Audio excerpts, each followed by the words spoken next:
안녕하세요. 사실과 의견입니다. 10월 24일 세미나고요. 오늘은 채권 관련돼 가지고 질문이 좀 많이 들어와서 몇 가지 좀 언급해보고 답변하는 식으로 진행해 보겠습니다. 이것도 질문 좀 많이 주셨던 건데 지금 일본 시장에 상장되어 있는 미국채 20년물 추종하는 상품은 어떻게 생각하나요? 그리고 이 아이디어는 되게 좋은 거 알겠어요. 지금 엔화가 되게 저평가되어 있고 미국 장기채 쪽에다 투자하고 싶은 건 알겠는데 지금 애초에 국채라는 게 국채를 산다는 말 자체가 내 포트폴리오 안에서 안전자산으로서 국채를 편입시키는 건데 어, 일단 첫 번째로 물론 이렇게 하면은 수익이 많이 날 수는 있는데 말 그대로 그냥 하이 리스크 하이 리턴이에요. 엔화 시장에서 나올 수 있는 그런 엔화의 변동성을 지금 함께 들고 장기물인 20년물을 추종한다는 얘기인 건데, 그러니까 리스크가 올라갔잖아요. 그러니까 어떻게 보면은 초안전자산으로 분류되는 국채인데 그 중에서도 미국채를 굳이 이렇게 리스크를 안고 사야 되는지에 대한 거는 조금 의문이에요. 제 입장에서는. 그래서 굳이 제 입장에서 여러분한테 추천할 건 아니고 이렇게 하는 거는 그냥 리스크 들고 투자를 하는 거예요. 근데 애초에 그러니까 채권에 대한 접근 방법이 저랑 조금 다른 건데 저는 국채를, 그러니까 채권이 아니라 국채, 채권 중에서도 진짜 그냥 말 그대로 초안전자산인 국채를 하는 거는 누누이 말씀드리지만 회피의 의도가 가장 강해요. 내 자산을 지키기 위한 안전자산으로서의 목적이 강합니다. 그래도 나중에 가서는 결국에 금리가 내려올 거라고 생각이 돼서 그 와중에도 조금 매도 차익을 보고 싶어서 장기물을 사자라고 제가 말씀드렸던 건데 이미 장기 국채를 사는 것만으로도 레버리지는 충분히 들고 가는 거예요, 저희가. 근데 이 와중에 다시 또 한번 엔화에 대한 그 변수를 들고 간다? 이거는 솔직히 제가 추천드릴 뭔가 상품은 아닌 것 같아요. 이런 아이디어가 있는 건 알겠는데 굳이 안전자산인 국채를 이런 리스크를 추가시켜서 투자를 하는 거는 조금 제가 어디 가가지고 투자할, 그러니까 추천할 그런 상품은 아니에요. 그냥 그 정도로 생각하시면 될 것 같아요. 그냥 말 그대로 리스크를 지는 만큼 나중에 뭔가 리턴을 기대할 수도 있지만 아무튼 리스크가 올라간다. 근데 애초에 국채는 초안전자산인데 굳이 리스크를 들고 갈 필요는 없을 것 같다. 정도면 될 것 같습니다. 제가 이거 TMF 질문 되게 많이 받았는데 계속 말씀드리지만 이미 20년물을 들고 간다는 자체가 뭐 단기채인 뭐 2년, 3년, 1년 뭐 이런 게 아니라 이미 20년물을 듀레이션 18년짜리를 들고 간다는 자체가 이미 레버리지가 들어간 거예요. 저번에도 말씀드렸지만 이미 레버리지가 들어갔는데 또다시 3배짜리를 곱하기로 추가한다? 이거 질문 제가 좀 많이 받았었던 것 같은데 그때 이거 사셨으면 어떻게 됐을지 모르겠어요. 아마 진짜 개박살 났을 것 같은데 제가 지금 그 여러분 자금 트래킹 한다고 정찰병으로 사놓은 게 오늘 기준으로 제가 이게 거의 한 4.1? 4.2 정도 10년물 기준으로 그 정도 샀는데 제가 산 가격 기준으로도 지금 8% 마이너스예요. 그럼 그때 기준으로 TMF 샀으면 24% 깨진 거잖아요. 아니 미국채를 사면서 24%까지 깨질 수 있는 상품을 왜 사요? 그리고 애초에 장기물을 사는 자체가 이 투자 기간, 제가 늘 말씀드리지만 뭐를 보고 투자하는지, 기간은 얼마나 생각하는지 이게 항상 정해져야 되는 건데 애초에 국채 자체를 되게 긴 시간을 들고 갈 거를 마음을 먹고 그 투자 기간을 길게 잡고 하는 건데 3배짜리를 산다고? 애초에 이건 말이 안 돼요. 이미 우리가 장기물을 사면서 이미 레버리지는 튀겼고 여기다 3배 추종을 하는 건 말이 안 되고 심지어 우리가 투자하는 기간 자체가 길게 1년 이상을 보고 들고 가는 거기 때문에 이렇게 3배짜리 사는 거는 말이 안 돼요. 이건 잘못된 투자예요. 진짜 과감히 말씀드릴 수 있는데 이건 잘못된 투자예요. TLT 정도로도 충분히 지금 레버리지 쓸 수 있는 거고 이건 잘못됐다고 말씀드릴 수 있을 것 같아요. 이번 채권 시장 유동성 공급 50조 투입은 어떻게 생각하나? 이게 아마 월요일에 이제 추가로 나오게 된 일요일에 이제 뭐 회의해가지고 50조 투자하기로 했다고 해서 오늘 보니까 그래도 좀 밀어내긴 밀어내요. 그 국채 금리가 많이 올라온 거를 밀어내더라고 보니까 한 20bp 정도 오늘 뺀 것 같은데 이게 문제가 하나 있어요. 그렇게 빼면서 채권 시장을 안정시키면서 외국인들이 봤을 때 그래 얘네가 이제 뭔가 자금을 투입해서 채권 시장 안정시키고 이 한국이라는 곳에 투자 매력도가 올라갔다면 환율이 내려왔어야 돼요, 오늘. 근데 국채 금리는 내려갔어. 오케이, 그건 이제 됐는데 환율이 올라갔어요. 환율이 엄청 튀었죠. 그러니까 돈을 이렇게 때려 박아도 외국인들 입장에서는 여기를 이 한국이라는 곳을 안전한 투자처로서 허용하기에는 조금 무리가 있다라고 생각돼서 외국인의 자금 이탈은 오늘 여전했습니다. 심지어 미국장이 괜찮았음에도 불구하고 오늘 갭으로 떠서 시작했는데 쭉 빠졌죠. 주가 시장만 봐도.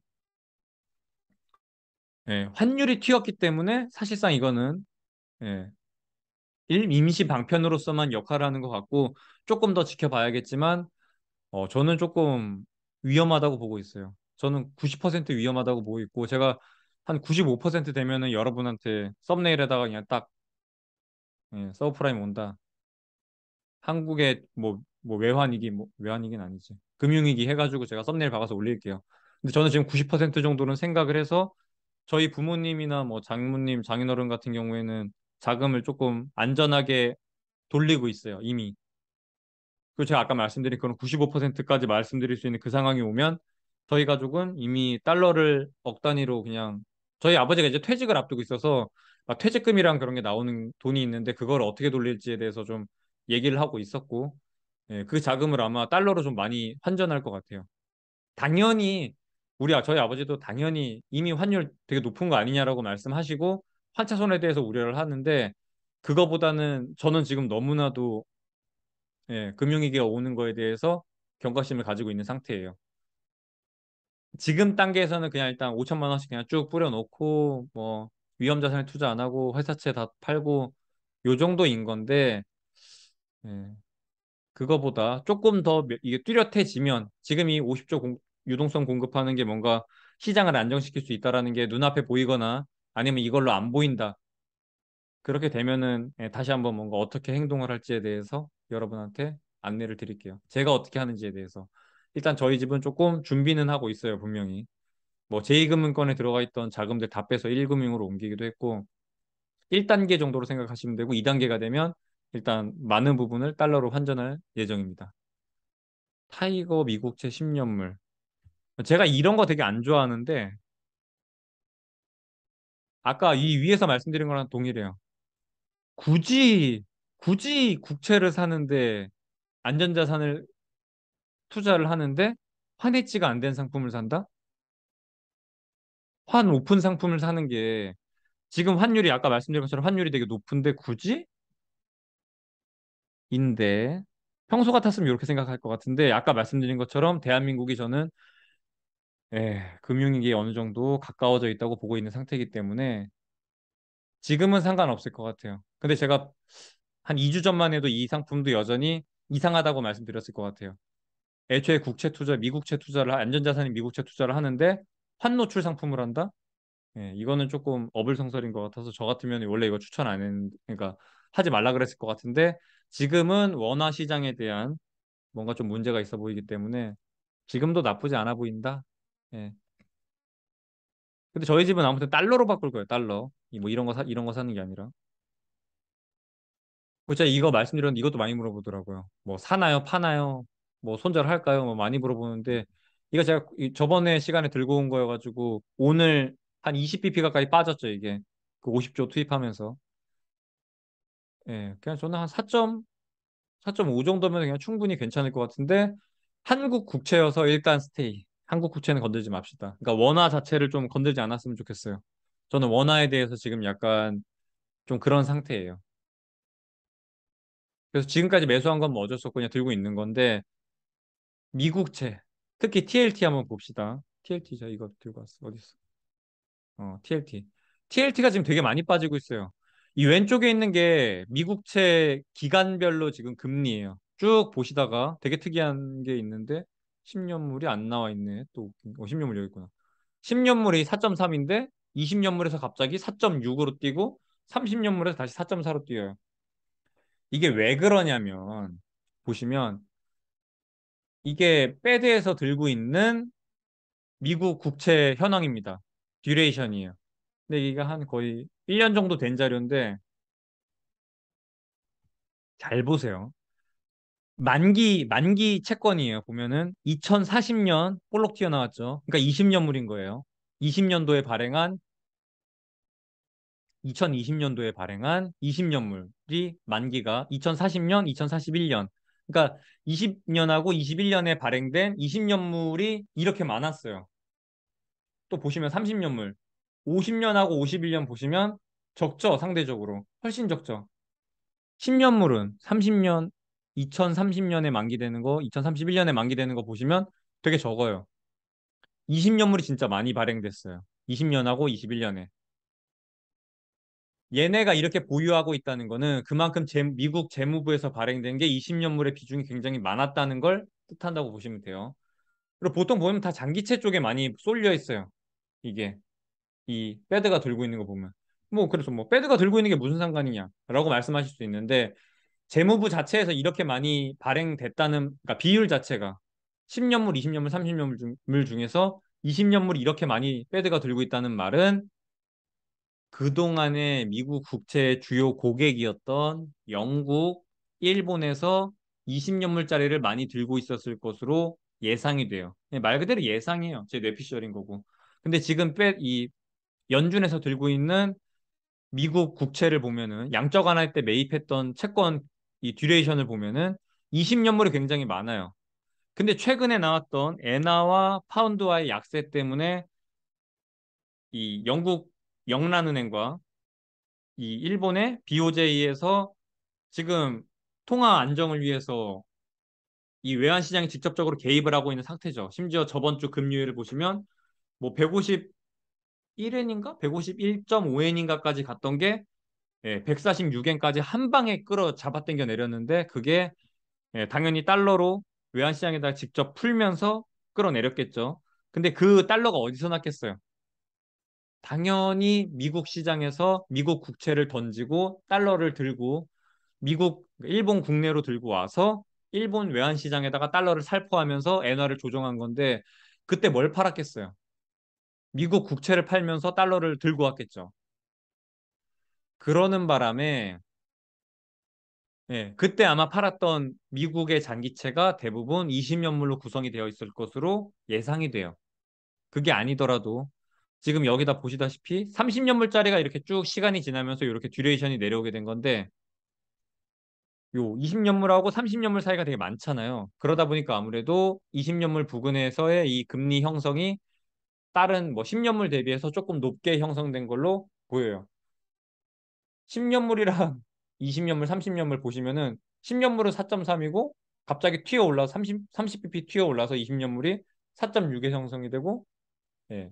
그러니까 지금 이 TLT가 급락하고 있는 이유가 BOJ가 미국 채권의 주 매수자였던 BOJ가 지금은 매도자로서 돌아서서 미국의 장기 국채를 던지고 있다 보니 TLT가 급격하게 그러니까 TLT 20년물 금리가 급격하게 올라가고 있는 걸로 추정이 돼요.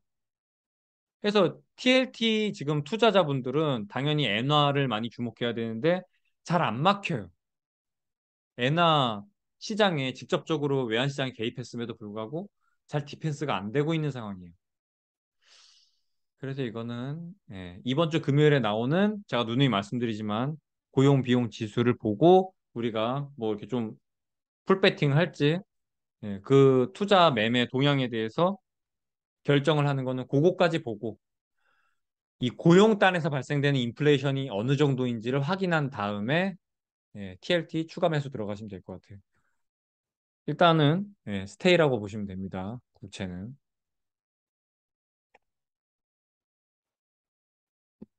그리고 요거는 국채 직접 매수하는 거랑 ETF 매수하는 거랑 뭐가 다른지 좀 질문이 많아가지고 제가 들고 왔습니다. 이거 제가 장외 시장에서 각 증권사에서 보유하고 있는 거 이제 판매되고 있는 게 장외 시장입니다. 장내 시장은 그 우리나라 한국거래소처럼 증권에서도 한국거래소에서 하잖아요.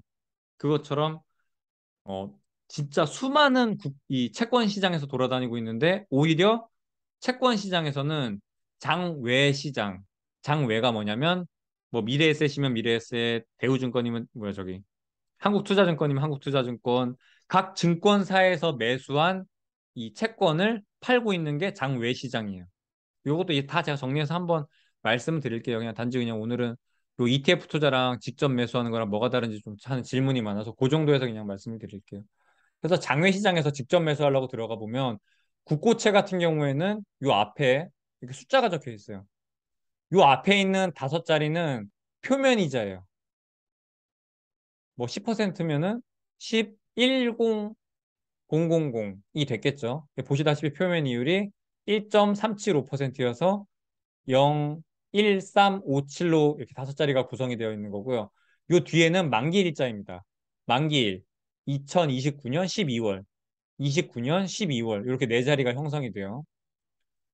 이게 직접 투자하는 거랑 ETF 투자하는 거랑 가장 큰 차이는 내가 이 국채를 직접 매수하게 되면 시간이 흐르면 잔존 만기 일수가 줄어들어요.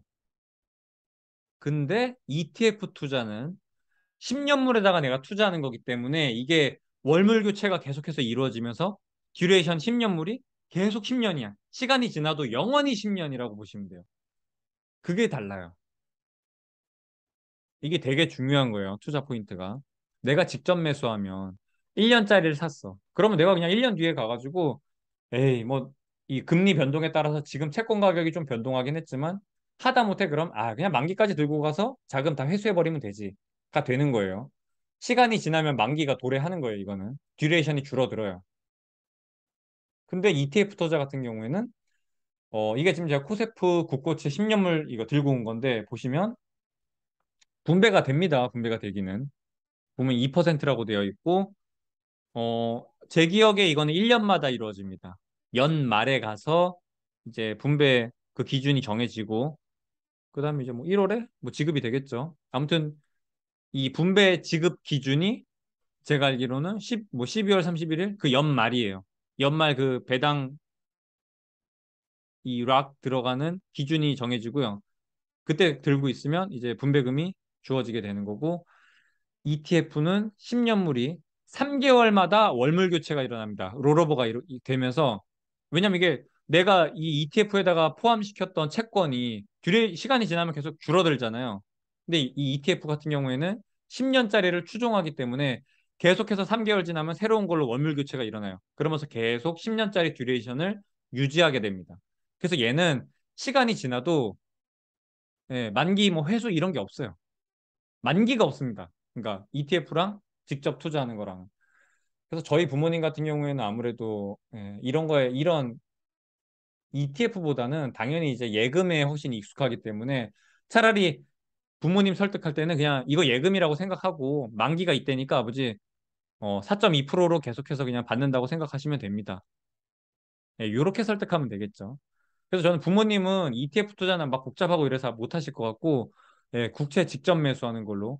요즘 장외 시장에 가면은 서로 이제 유동성 확보하느라고 채권 많이 팔고 있어요. 그래서 심지어 지금은 10년물이 4.2까지 내려와 있는 거고, 그런 차이가 있어요. 그래서 직접 투자를 하게 되면은 만기까지 들고 가면서 그냥 회수해버리면 되는 약간의 안정성을 가지고 있는 거고, ETF 투자 같은 경우에는 듀레이션을 계속해서 유지시키기 때문에 뭔가 이렇게 매수하는 데 있어서 조금 편의성은 있겠죠. 접근성은 좀 쉽지만, 근데 요즘은 또 장외시장 가면은 국고채가 많이 나와 있어서 여기서도 충분히 접근성은 유효하다고 생각이 돼요. 그래서 그 차이가 좀 존재를 합니다. ETF는 월물 교체를 하면서 계속해서 이제 듀레이션이 유지가 되기 때문에 어떻게 보면 만기가 없고, 예, 직접 투자하시게 되면 요런 만기까지 들고 가면 되고, 또 그거 외에도 또 세금에서도 좀 차이가 있는데, 보시면 요 표면 이율이 1.3%이기 때문에 1.3%에 대한 이자에 대한 세금만 내시면 돼요. 근데 이게 또 금융소득세 이것도 원래 유예해 준다 그랬는데 이것도 어떻게 될지 아직까지 좀 미정이어가지고 그 부분은 제가 지금은 세금 관련된 부분 좀 말씀드리기 어려울 것 같아요. 근데 아무튼 뭐 표면 이율이 낮은 게 유리하긴 유리하겠죠. 그래서 이 정도로 채권에 대한 질문은 좀 마무리하도록 하겠습니다. 또 궁금한 거 있으면 뭐 댓글에다가 달아주세요. 그럼 그거 좀 제가 종합해서 말씀드리도록 하겠습니다. 오늘 이상입니다. 빠잉!